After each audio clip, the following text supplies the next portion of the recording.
I tried to look online and I really couldn't find any.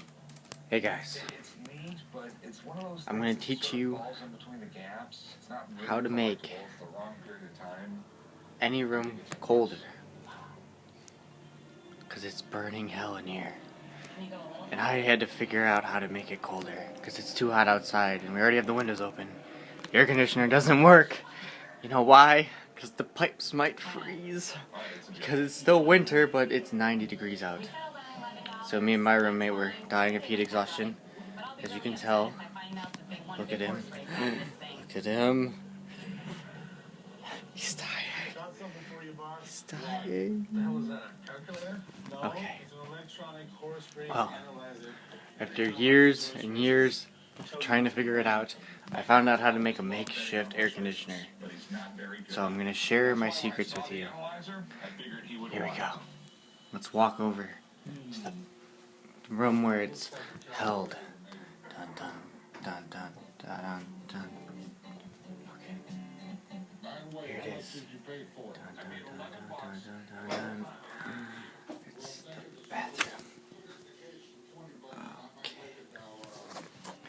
What you want to do in order to make your room colder is turn the shower on cold.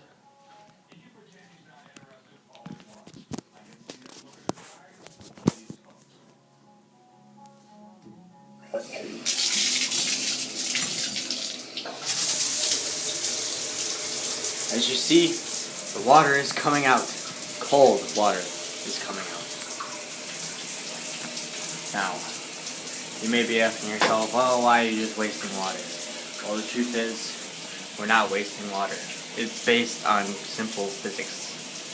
If you know the properties of endo and exothermic reactions, you realize that water is the perfect reactant to absorb heat, creating an endothermic reaction with the air sucking the heat, thus creating a vacuum, sucking all the hot air out of said room.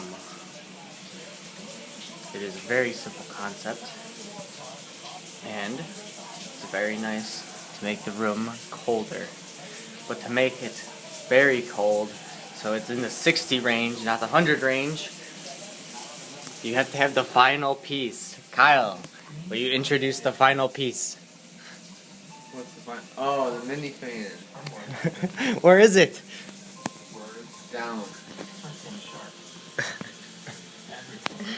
It radiates off as much air as my balls.